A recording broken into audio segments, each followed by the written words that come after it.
sí vamos directo al mensaje. Esto que estamos viendo, una vida victoriosa.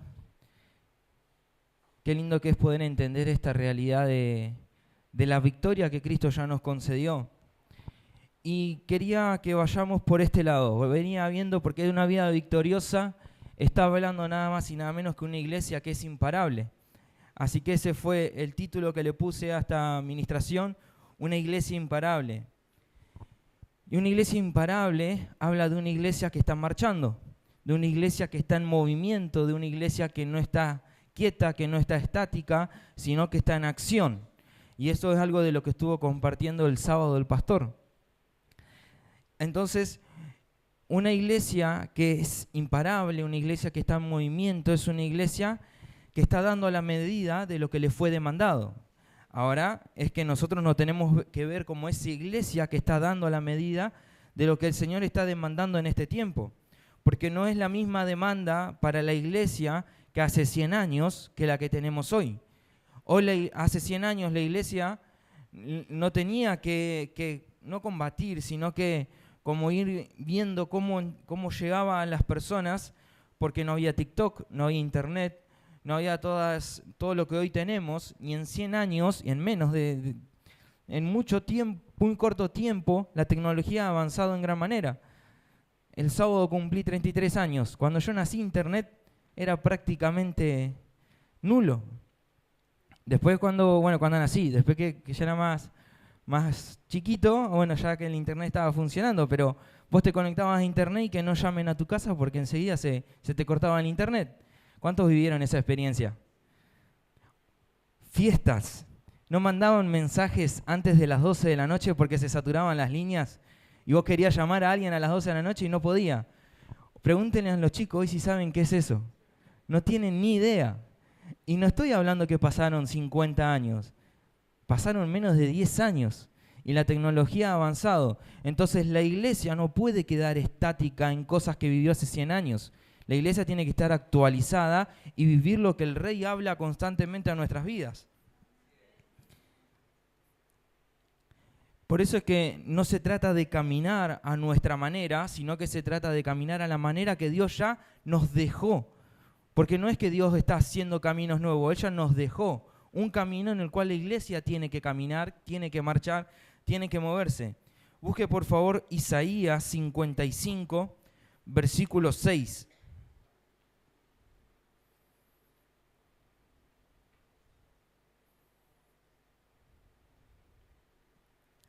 Isaías 55, versículo 6. Dice: buscad a Jehová mientras pueda ser hallado. Llamadle en tanto está cercano. Decirle que está a tu lado. Hay un momento que lo tenés que hallar. Hay un momento que lo tenés que hallar. No podemos estar buscando todo el tiempo algo que ya está en nosotros. No podemos estar todo el tiempo viendo qué podemos buscar de Dios si Él ya nos dio todo en Cristo. Ya tenemos todo en Cristo. Entonces, no, buscad a Jehová mientras pueda ser hallado y llámele en tanto esté cercano. Hoy no está cercano, hoy está en nosotros. ¿Qué hubo? Una actualización de esta realidad de Isaías hasta después de la cruz. Hubo una actualización en esto. Versículo 7. Deje el impío su camino y el hombre inicuo sus pensamientos y vuélvase a Jehová, el cual tendrá de él misericordia, y al Dios nuestro, el cual será amplio en perdonar. Volverse, esto del impío que deje su camino y el hombre inicuo sus pensamientos, está hablando de volver a los caminos que el Señor ya preparó, que ahora lo vamos a ver. Pero está hablando de cambiar el camino. Cuando volvemos de algún lado es porque íbamos para aquel lado y ahora estamos volviendo y vamos para aquel lado. Y eso es lo que el Señor nos está llevando. Cuando deje limpio su camino, no haga lo que vos quieras, vení a hacer lo que yo quiero. Eso es lo que dice el Señor. Versículo 8. Porque mis pensamientos no son vuestros pensamientos, ni vuestros caminos mis caminos, dijo Jehová. Como son más altos los cielos que la tierra, así son mis caminos, más altos que vuestros caminos, y mis pensamientos más que vuestros pensamientos. ¿Pueden ver acá que no podemos caminar en los caminos que nosotros queremos o ir para donde nosotros queremos, sino que tenemos que caminar en los caminos del Señor? Esa es la iglesia que avanza porque está caminando en lo que el Señor ya dejó preparado. La iglesia responde a lo que Dios ya determinó. La iglesia no sale a responder, a ver, Dios que está hablando de urgencia. No, Dios ya habló algo, ya lo determinó y la iglesia responde de acuerdo a eso. Todo fue encaminado y acomodado. Entonces, cuando la iglesia logra entender que esta realidad de dónde Dios ya la estableció y cuál es el destino que Dios ya le dio y determinó a la iglesia, es cuando la iglesia se vuelve victoriosa, se vuelve imparable y nada, ni las puertas del Hades prevalecen contra esa iglesia. Versículo 10. Porque como desciende de los cielos la lluvia y la nieve y no vuelve allá, sino que riega la tierra y la hace germinar y producir y da semilla al que siembra y pan al que come, así será mi palabra que sale de mi boca. No volverá a mí vacía, sino que hará lo que yo quiero. No lo que nosotros queremos, sino lo que Él quiere. Y serás prosperada en aquello para que le envíe. Porque con alegría saldréis y con paz seréis vueltos. Los montes y los collados levantarán canción delante de vosotros, y todos los árboles del campo darán palmadas de aplauso. En lugar de la zarza crecerá cipres, o sea, un árbol recto, y en lugar de la ortiga crecerá rayán, y será a Jehová por nombre, por señal eterna, que nunca será raída, que nunca será quitada.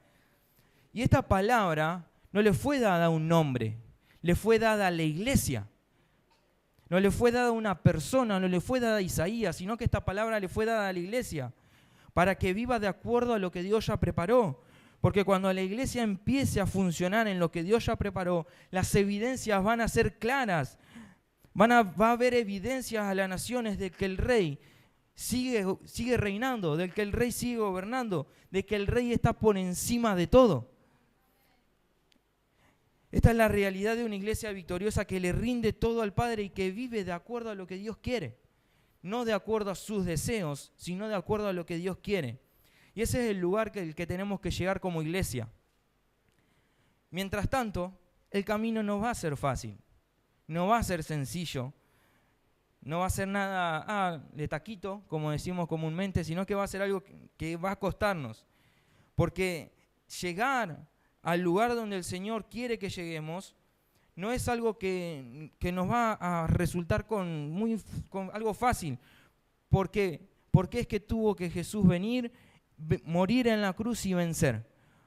Porque había un camino, había algo que Él tenía que cortar, algo que Él tenía que sacar. Pero cuando se hace evidente su palabra en nosotros, ahí es donde dice que la palabra de Él no vuelve a Él vacía. Quiere decir que Él nos está estableciendo en algo que Él ya determinó y que eso, cuando vivimos de acuerdo a esa realidad, es cuando sí avanzamos. Mientras tanto no vamos a quedar estancados. Por eso es que Jesús tuvo que vivir un proceso. Jesús no es que nació, fue a la cruz, resucitó y ya está, lo hizo todo fácil. 30 años estuvo, 30 años preparándose para un ministerio de 3 años y medio. O sea, ustedes piensen, 30 años sin poder hacer absolutamente nada, solamente unos destellos cuando tenía 12 años y nada más. Después preparándose para un ministerio de 3 años y medio.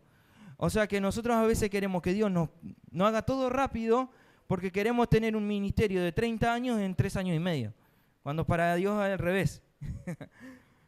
Entonces, porque como generación tenemos que entender y comprender que es necesario que participemos de los padecimientos que Él ya padeció. Padecer juntamente con Él tiene que surgirnos esta pregunta: ¿cómo es que padecemos juntamente con Él? ¿Cómo es que padecemos juntamente con Jesús? ¿Cómo es que padecemos juntamente con Cristo? Porque lo que hizo Jesús en la cruz, en el tiempo ya pasó, pero eso todavía está vigente, eso todavía tiene vigencia, no tiene fecha de caducidad. Entonces, lo que Él nos dejó es necesario que tomemos parte y que lo manifestemos. Manifestamos cuando tomamos parte en lo que Él ya hizo por nosotros y nosotros también padecemos juntamente con Él. Participar es tomar parte en algo y los padecimientos es la forma en la que Él se dio a conocer. Ahora vamos a ir entendiendo esto. Esa es la forma en la que Él se manifestó, es la forma en la que Él se descubrió hacia nosotros. Por eso es que participamos de sus padecimientos, porque nuestra función como hijos del Señor, es que podamos dar a conocer a nuestro Señor. Mirá lo que está a tu lado. ¿Ves al Señor en Él? ¿Ves que los padecimientos del Señor en Él? Esto va mucho más allá de lo que vivimos hoy, sino que tiene que ser una transformación en nuestro estilo de vida. Cuando entendemos esta realidad, y ahora lo vamos a ver, cuando entendemos esta realidad se tiene que volver un estilo de vida. Filipenses 3, versículo 7, lo vamos a leer en la NBI. Filipenses capítulo 3, versículo 7. Sin embargo, todo aquello que para mí era ganancia, ahora lo considero pérdida por causa de Cristo. Es más, todo lo considero pérdida por razón del incomparable valor de conocer a Cristo Jesús, mi Señor. Por Él lo he perdido todo y lo tengo por estiércol a fin de ganar a Cristo y encontrarme unido a Él. No quiero mi propia justicia que procede de la ley, sino que se obtiene mediante la fe en Cristo, la justicia que procede de Dios basada en la fe. Lo he perdido todo a fin de conocer a Cristo, experimentar el poder que se manifestó en su resurrección, participar en sus sufrimientos y llegar a ser semejante a Él en su muerte. Así espero alcanzar la resurrección de entre los muertos. Versículo 12. No es que lo haya conseguido todo o que ya sea perfecto, sin embargo que dice, sigo adelante. Sigo adelante, esa es la iglesia que avanza. Sigo adelante esperando alcanzar aquello por lo cual Cristo Jesús me alcanzó a mí. Hermanos, no pienso que yo mismo lo haya logrado ya. Más bien, una cosa hago, olvidando lo que queda atrás y esforzándome por alcanzar lo que está adelante, sigo avanzando hacia la meta para ganar el premio que Dios ofrece mediante su llamamiento celestial en Cristo Jesús. Fíjense lo que Pablo nos da acá, que nos da una cátedra de cómo es una iglesia que avanza. Él primero comienza hablando de todos sus logros humanos. Todo lo que yo logré, todo lo que obtuve, lo tengo como basura, dice la Reina Valera. Me gusta esta palabra porque es como estiércol. No está diciendo que no le sirve, sino que le sirvió hasta ese momento, pero ahora ya no sirve más. Entonces, Pablo nos está dando esto, todo lo que era para él ganancia, para él como crecer en su vida natural, lo considera todo por basura. ¿A fin de qué? A fin de conocer a Cristo. Él lo deja todo de lado a fin de conocer a Cristo. Por eso es que lo considera todo como pérdida, porque para él era más importante conocer al Señor que todos sus logros humanos, que todos los títulos que él tenía. Ahora quiero que veamos el versículo 10. Vamos a fraccionar este versículo porque me encanta. Lo he perdido todo a fin de conocer a Cristo, experimentar el poder que se manifestó en su resurrección, participar en sus sufrimientos y llegar a ser semejante a Él en su muerte. Este versículo habla de que Él lo perdió todo. ¿A fin de qué? A fin de conocer a Cristo. ¿Cuántos de nosotros estamos dispuestos a perder cosas a fin de conocerlo a Él? ¿O son más fuertes las excusas en nuestras vidas que conocerlo a Él? Porque esto se trata de dejarlo todo. Cuando Jesús llama a los discípulos, ¿qué les dice? ¿Ellos qué dicen? Y dejándolo todo, le siguieron. O sea que cuando le seguimos al Señor, habla de dejar todo. Y no estoy hablando que ahora vaya, renuncie a su trabajo, cierre su negocio y se dedique al Señor. No, sino que esto tiene que ver con una actitud del corazón, de que ya esto que estoy haciendo me ayuda a poder hablar y expresar a Cristo con los que tengo a mi alrededor. Porque ahora esto no me gobierna el trabajo, no me gobierna el colegio, sino que el que me gobierna es el Señor. Entonces, ¿en dónde estoy? En el ambiente de donde estoy, lo doy a conocer a Él. Fíjense esta frase, experimentar el poder que se manifestó en su resurrección. ¿Entiende esta frase? Experimentar el poder que se manifestó en su resurrección. Este es el fin que tenemos que buscar, ser partícipes de su resurrección. ¿Cuántos quieren ser partícipes de la resurrección del Señor? Porque esto se trata de que ya no vivo yo, sino que Cristo vive en mí. Porque ya no vivo a mi manera, ahora vivo a la manera del Señor. Pero para poder experimentar esta resurrección, es necesario que todo lo que es nuestro quede de lado, quede en un costado, muera.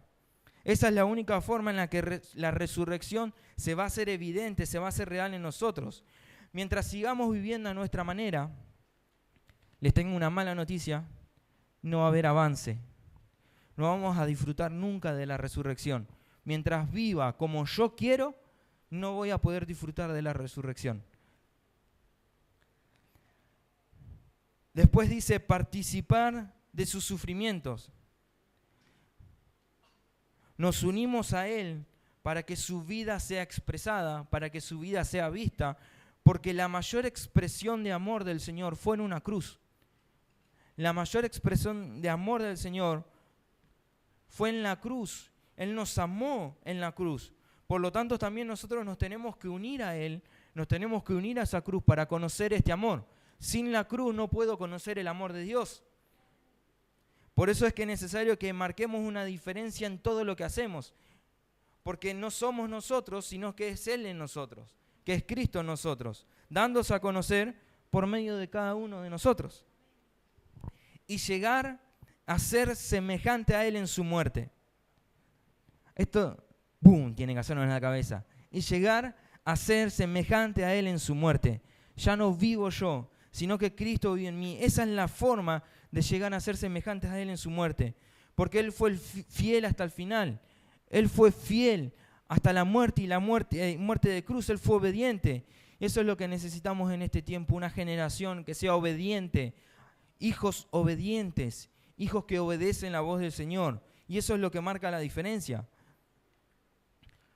Cuando evidenciamos esta vida, vamos a hablar con las personas que nadie quiere hablar. Vamos a abrazar a las personas que nadie quiere abrazar. No nos vamos a aislar de los ambientes porque no nos gusta algo. No, sino que vamos a expresar a Cristo en donde estamos. Donde vamos a expresar a Cristo. Nos aislamos de los ambientes donde el ambiente...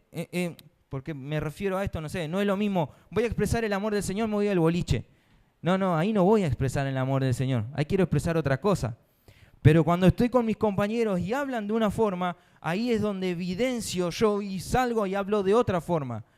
Porque ¿qué pasa? Hoy en día, lo hemos hablado hace un tiempo, todo el amor es como, se le perdió lo que es el amor en realidad, y es todo esos amores momentáneos. Una semana están enamorados de una persona, la otra semana de otra persona.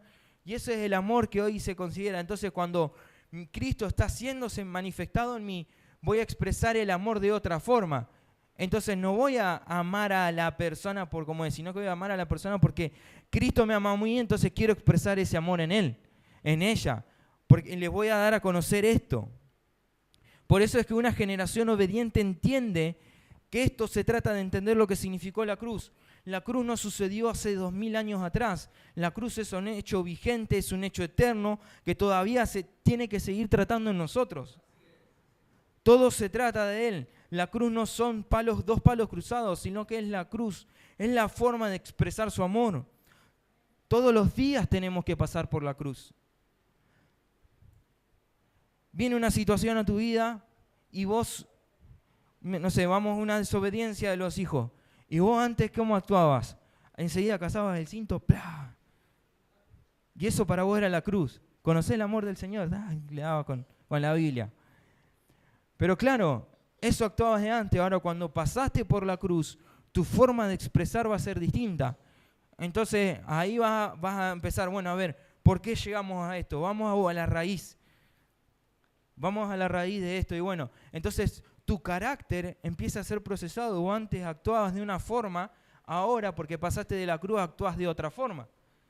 Esas son las evidencias de alguien que está pasando por la cruz todos los días.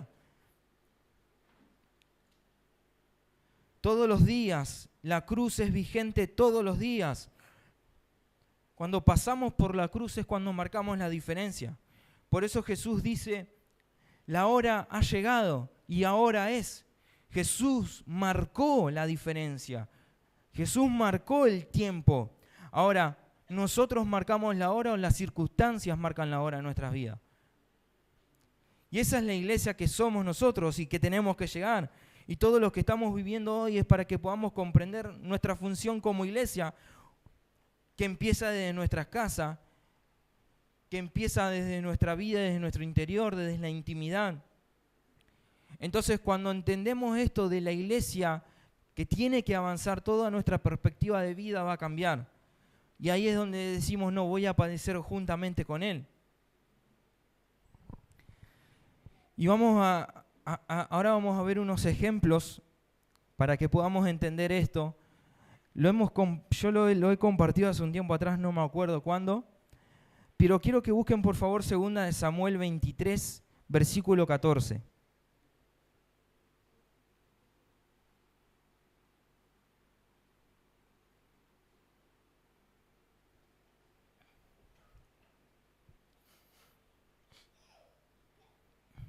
Esto que sucede acá es algo que me encanta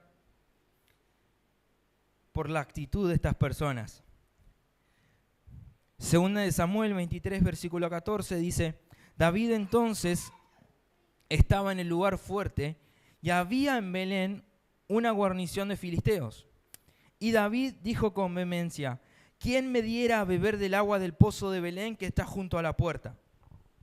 Entonces los 3 valientes irrumpieron por el campamento de los filisteos y sacaron agua del pozo de Belén que estaba junto a la puerta y tomaron y la trajeron a David. Mas él no quiso beber, sino que la derramó para Jehová diciendo, lejos sea de mí, oh Jehová, que yo haga esto.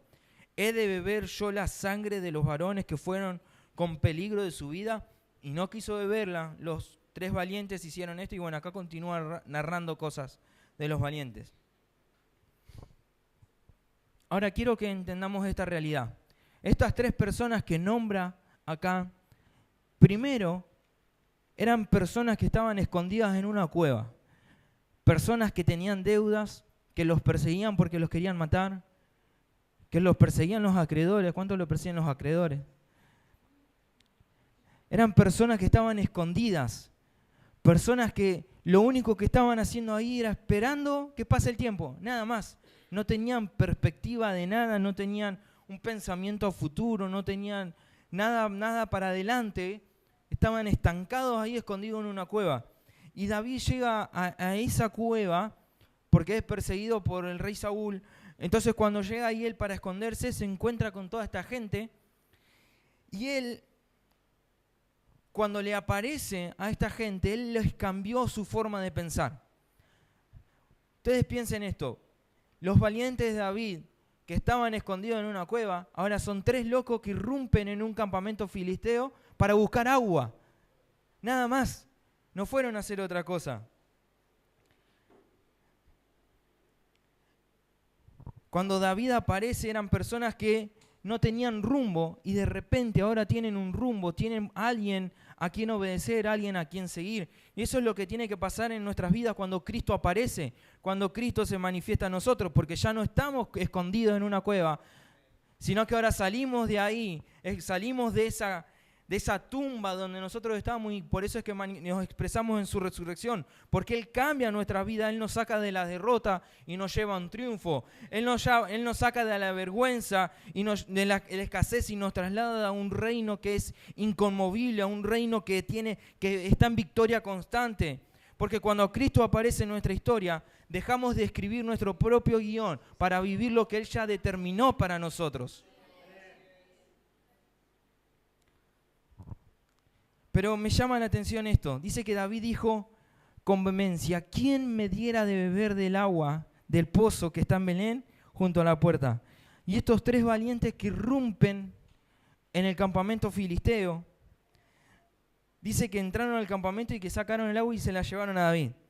Ahora, ustedes piensen esto. Una cosa es entrar a un campamento cuando por ahí están todos distraídos y vos irrumpís en un lugar, entrás, llegás al pozo, sacás el agua. Y otra cosa es salir de ahí, de ese lugar, cuando ya tenés a los filisteos que ya se armaron, que ya tomaron sus armas. Así que piensen en la locura de estas 3 personas. Entonces, dice que entraron, buscaron el agua y se la llevaron a David. y dice que David no la quiso tomar. O sea, era un deseo de lo que él quería, que él me diera de beber del agua. Estas 3 personas se lo llevan y David no la quiere tomar. O sea que lo que fui a hacer, no lo vas a hacer porque al final, ¿qué pasó acá? Arriesgamos toda nuestra vida para traerte el agua que vos anhelabas y al final no la querés tomar. Entonces David dice, no, vamos a dársela a Dios porque ¿cómo voy a beber la sangre? ¿Cómo voy a beber lo que les costó a ustedes? Casi les cuesta la vida. ¿Cómo lo voy a tomar para mí? No, démoselo al Señor. Entonces, bueno, ahí tiene otras perspectivas. Si no, imagínense esas personas, arriesgamos todo por un poco de agua para vos y al final no la tomás, la dejaste en un costado. Ahora, ¿qué es lo que me llama la atención? David nunca dio una orden. David nunca le dijo, ustedes 3 que están ahí, que están haciendo nada, vayan y tráiganme agua. No, él nunca dio una orden. Él expresó un deseo de su corazón. Y hubo 3 personas que estaban lo suficientemente cerca del trono para escuchar el deseo del rey. Hubo 3 personas que estaban ahí atentos a la voz del trono y no esperaron una orden, sino que salieron a suplir el deseo del corazón del que está sentado en el trono.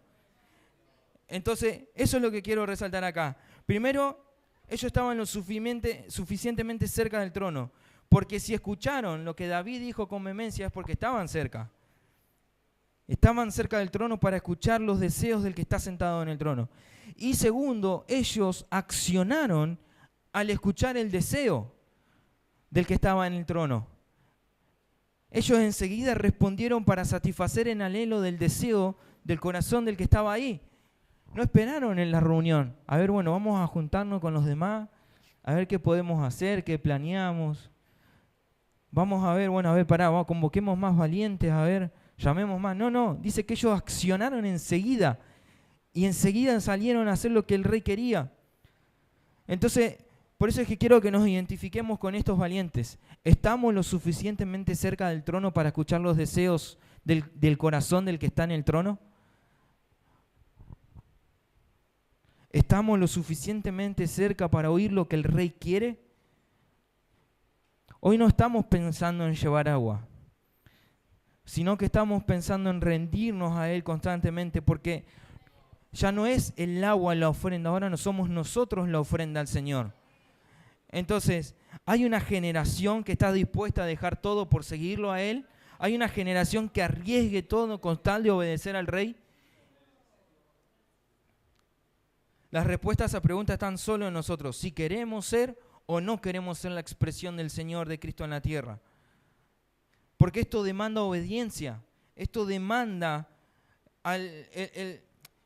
si el Hijo pudo obedecer, nosotros también podemos obedecer. Por eso esto tiene que ser un cambio radical en nuestras vidas para que vivamos de acuerdo a lo que el Rey quiere y no de acuerdo a lo que nosotros queremos.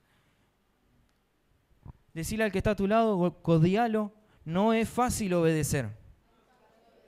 No es fácil obedecer. No es fácil obedecer cuando lo que el Rey demanda no va de acuerdo a nuestro parecer. No es fácil obedecer cuando lo que el Rey demanda nos dice renuncia a todo. No es fácil obedecer. Porque hay una demanda a la hora de obedecer. No es fácil. Demanda de nuestra parte que nuestra carne muera completamente. No es fácil, pero no es imposible. La palabra profética para hoy es: no es imposible. ¿Qué es lo que nos hace falta? Nos hace falta una determinación. Determinarnos.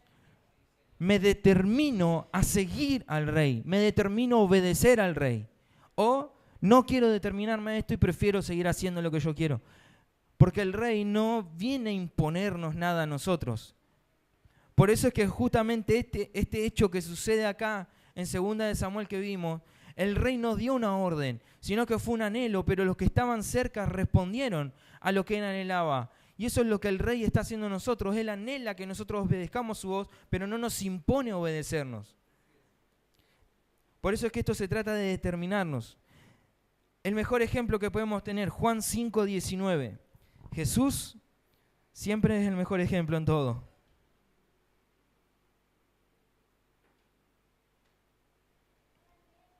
Juan 5:19. Respondió entonces Jesús y les dijo: de cierto os digo, no puede el Hijo hacer nada por sí mismo, sino lo que ve hacer al Padre, porque todo lo que el Padre hace, también lo hace el Hijo igualmente. En el contexto de estos versículos, Jesús sana a un paralítico en el estanque de Betesda en un día de reposo. Para los judíos, hacer algo en el día del reposo era prácticamente un hecho de muerte. En ese tiempo, entonces, cuando Jesús hace esto, dice que aún más los profetas de ahí deseaban la muerte del Señor, la muerte de Jesús. Pero Jesús dice que Él no hacía nada que no veía hacer al Padre, y Él no hacía nada sin que el Padre primero lo haya hecho y Él lo haya visto. Entonces, Jesús dice que Él no puede hacer nada por sí mismo. Por mí mismo yo no hago nada, dice Jesús. Yo hago lo que el Padre hace. Entonces, ¿qué es lo que hacía Él? Sin el mandato del Padre, el Hijo no podía accionar. El Hijo no podía hacer nada. Por eso es que Jesús dice que todo lo hace porque el Padre lo hizo primero. Y el Padre es el que está sentado en el trono. Entonces el Hijo hace lo mismo que el que está sentado en el trono. Jesús tenía bien claro quién era su Padre, Él tenía bien clara su identidad de Hijo, y cuando la identidad es atacada, cuando la identidad nuestra es y sigue siendo atacada, es que nos dejamos de ver al que está sentado en el trono. Entonces, cuando alguien no le presta atención a la voz del que está sentado en el trono, se deja seducir por otras voces.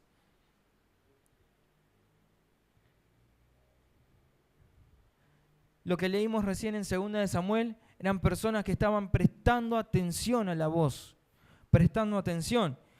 Y muchos de nosotros nos estamos dejando seducir por otras voces que vienen a querer frenarnos. ¿Cuántas veces te dijeron, no servís para nada, no vas a poder, todo lo que haces te sale mal, parece que tu vida no está prosperando, que tu vida no está avanzando? Si haces eso, mirá lo que sos, Dios no te va a prestar atención. Esas son las voces que vienen a seducirnos, a querer quitarnos de la sincera fidelidad a Cristo. Y si nos dejamos llevar por esas voces, en nuestra vida empieza a actuar el miedo. Y si actúa el miedo, nos frenamos, nos estancamos. Miedo, y empiezan los miedos. ¿Miedo a qué? Miedo a que nadie nos preste atención, miedo a que nadie nos considere, miedo a que nadie nos tenga en cuenta, miedo a no servir. Y vienen más miedos, porque dejamos de mirar al que está en el trono. Dejamos de verlo a Él. Y si nos dejamos de ver a Él, nos desviamos y nos escondemos en la cueva. Toda una generación se pierde cuando se le presta atención a las voces que vienen a distraer. Éxodo 32. Seguimos con los ejemplos, para que vean que no estoy diciendo nada fuera de la Biblia. Éxodo 32, versículo 1. Viendo el pueblo que Moisés tardaba en descender del monte, se acercaron entonces a Aarón y le dijeron: levántate, haznos dioses que vayan delante de nosotros, porque a este Moisés, a ese que está por allá, el varón que nos sacó de la tierra de Egipto, no sabemos qué le ha acontecido. Y Aarón les dijo: apartad de los zarcillos de oro que están en las orejas de vuestras mujeres, de vuestros hijos y de vuestras hijas, y traédmelos. Entonces todo el pueblo apartó los zarcillos de oro que tenían en sus orejas y los trajeron a Aarón. Y él los tomó de las manos de ellos y le dio forma con buril e hizo de ellos un becerro de fundición. Entonces dijeron: Israel, estos son tus dioses que te sacaron de la tierra de Egipto. Y viendo esto, Aarón edificó un altar delante del becerro y pregonó a Aarón y dijo: mañana será fiesta para Jehová. La mezcla que tenía esta gente. Y al día siguiente madrugaron y ofrecieron holocaustos y presentaron ofrendas de paz. Y se sentó el pueblo a comer y a beber y se levantó a regocijarse. Moisés no bajaba del monte, Moisés no estaba viniendo, y el pueblo pensó que se había muerto, que ya está, finiquito, ya está, llegó hasta ahí. Entonces, ¿qué le dijeron a Aarón? Que era el hermano, el que estaba en el otro en el liderazgo, le dijeron, hacenos dioses. Ahora, qué bueno que Aarón le dijo, no, nuestro único Dios es el Señor, no tenemos otros dioses. O dijo otra cosa. ¿Qué hizo? Se dejó llevar por lo que los demás decían. Entonces juntaron oro, lo fundieron, hicieron un becerro y le dijeron, este es el becerro que nos sacó de Egipto. Cuando habían visto a Dios actuar de forma extraordinaria, de forma sobrenatural, pero como Moisés no estaba, ya está, se olvidaron de Dios y ya fueron por otra cosa. Y esto es lo que pasa cuando tenemos miedo. Porque ellos lo que tuvieron fue miedo, se quedaron sin su líder.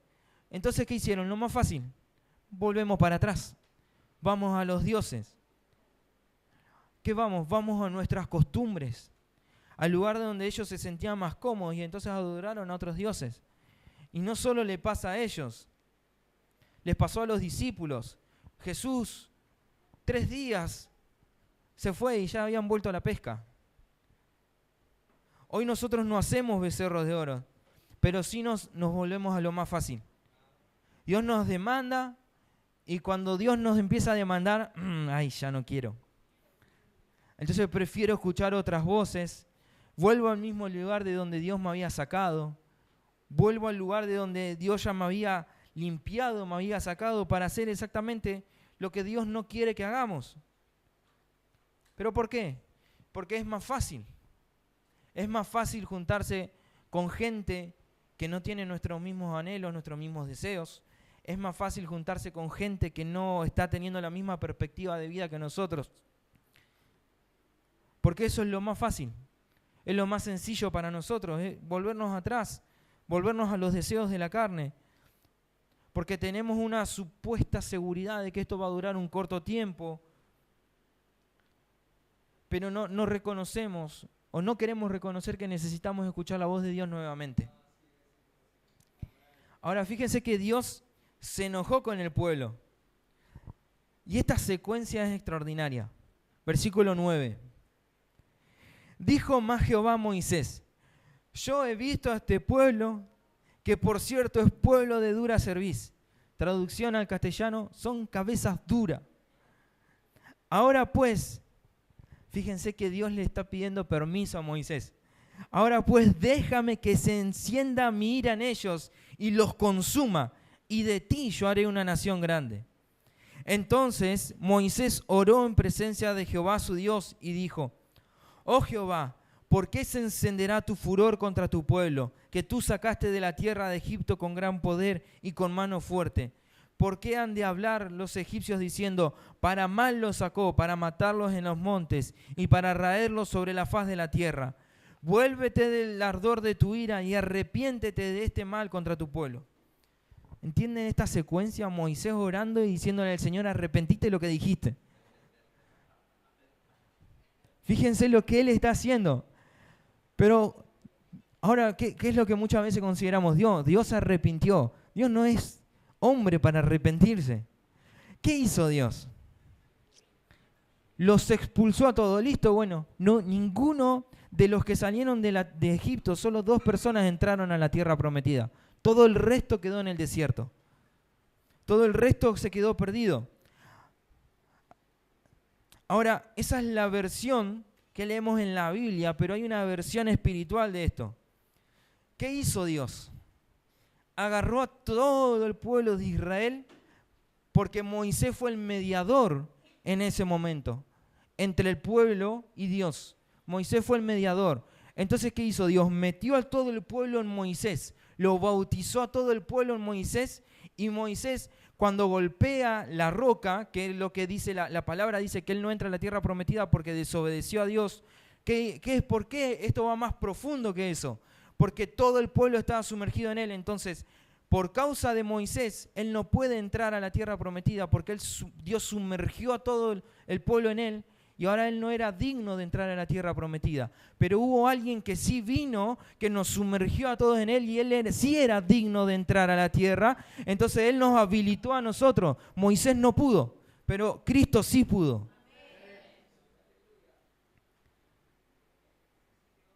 Toda una generación quedó en el desierto. Solo 2 entraron a la tierra prometida. Toda una generación se perdió por el simple hecho que se dejó llevar por otras voces. Que escucharon otras voces, les prestaron atención a otras voces y se perdieron. ¿Pueden ver la importancia de escuchar la voz de Dios? Qué importante es escuchar a Dios. El Señor no habla con una voz gruesa, porque a veces pretendemos que Dios venga, oye, escúchame, haz esto. Pretendemos que Dios no hable de esa forma, y Dios no nos habla de esa forma. Dios nos habla por medio de una canción, Dios nos habla por medio de la palabra, Dios nos habla por medio de un abrazo, por el medio de un saludo de un hermano con otro. Dios tiene muchas formas de expresarse. Su voz sigue hablando y va a seguir hablando. El tema es si le estamos prestando atención.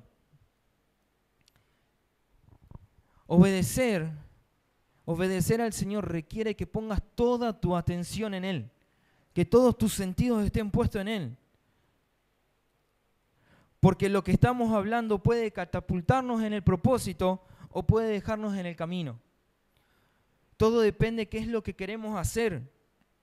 O nos rendimos delante de Dios o nos dedicamos a vivir para complacer los deseos de la carne. En Dios no hay grises, no hay términos medios. ¿Es sí o no? Listo. No podemos estar en el medio. Fíjense lo que dice Apocalipsis 4, versículo 10.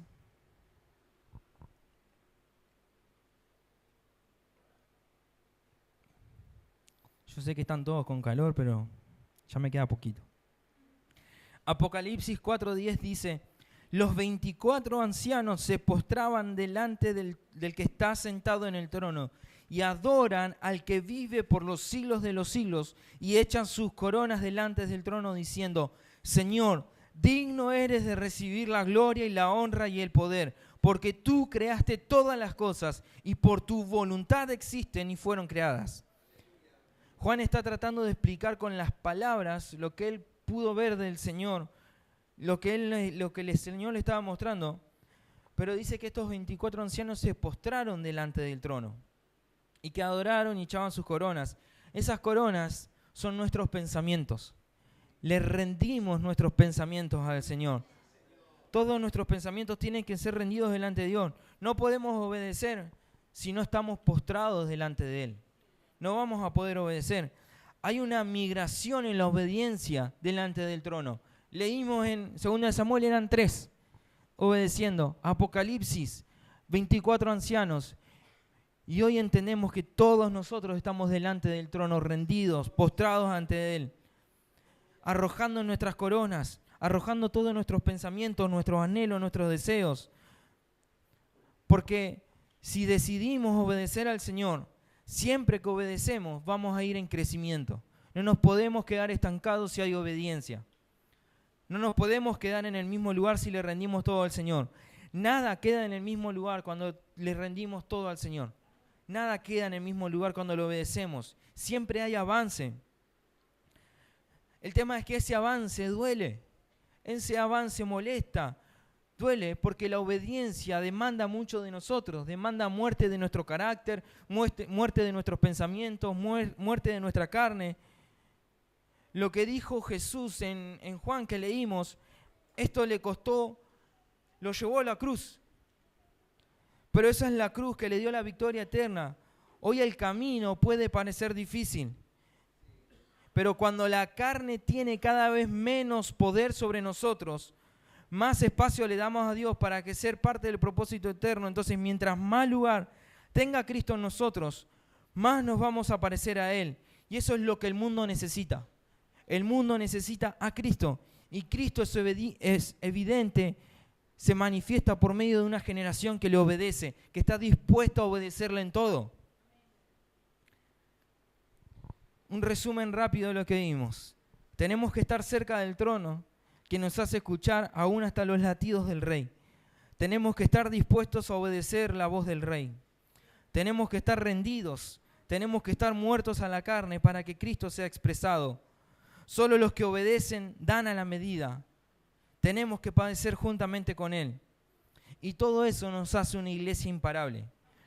Cuando podemos vivir en la realidad de que Dios se está moviendo y Dios quiere que la iglesia avance todos los días. Tenemos que vivir en eso, que el trono de Dios no quede solo en una canción. El que está sentado en el trono, es lindo cantarlo, pero eso se tiene que hacer evidente todos los días en nuestras vidas, en nuestras casas, en nuestros colegios, en nuestro trabajo. Estamos terminando este 2025, y algo que nos tiene que quedar más claro es que la cruz es la evidencia de la victoria de Cristo. La cruz no pierde poder con el paso del tiempo. La cruz no es derrota, aunque al contexto, aunque a los ojos humanos, la cruz parecía derrota. Y muchas de las cosas que vivimos en nosotros, en nuestras vidas, parecen derrota en alrededor. Pero la cruz no es derrota. La cruz no es humillación. La cruz no es tristeza. La cruz no es amargura. Sino que todo lo contrario. La cruz es gozo. La cruz es contentamiento. La cruz es exaltación. La cruz es reposicionamiento. La cruz es un hecho de victoria. Porque Jesús venció en la cruz. Jesús venció en la cruz. Colosenses 2, versículo 13 en la NTV. Si quieren ponerse de pie.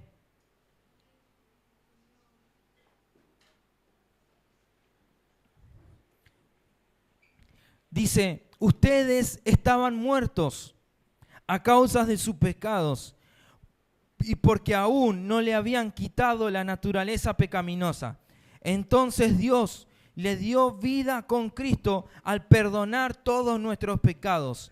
Él anuló el acta con los cargos que había contra nosotros y los eliminó clavándolo en la cruz.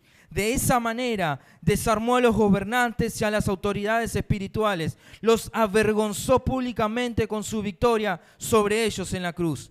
Esa es la evidencia de una iglesia victoriosa, de una vida victoriosa, porque la cruz es una victoria eterna. La cruz es el camino que ya nos dejó la evidencia de hacia dónde tenemos que ir, de hacia dónde tenemos que caminar. Entonces esto se tiene que hacer una realidad en nuestras vidas. Él quitó tu pecado, Él quitó tu pasado, Él quitó todo lo que te cargaba, todo lo que te frenaba. Él ya lo quitó todo, lo clavó en una cruz y lo dijo, ya está, esto no cuenta más. Ahora participamos en su resurrección, siendo una nueva criatura, una nueva manifestación, algo nunca antes visto en la tierra, evidenciando la imagen del que creó todo, evidenciando la vida del que nos perdonó, del que nos amó, nos restituyó y nos compró para sí. Esa es la iglesia imparable, esa es la vida victoriosa de Cristo en nosotros, que se hace evidente todos los días. Entonces terminamos este 2025 diciendo, Señor, lo que viene en adelante es la evidencia de la cruz. Lo que viene en adelante es la evidencia de la victoria eterna, de lo que hizo Cristo en la cruz. Señor, gracias.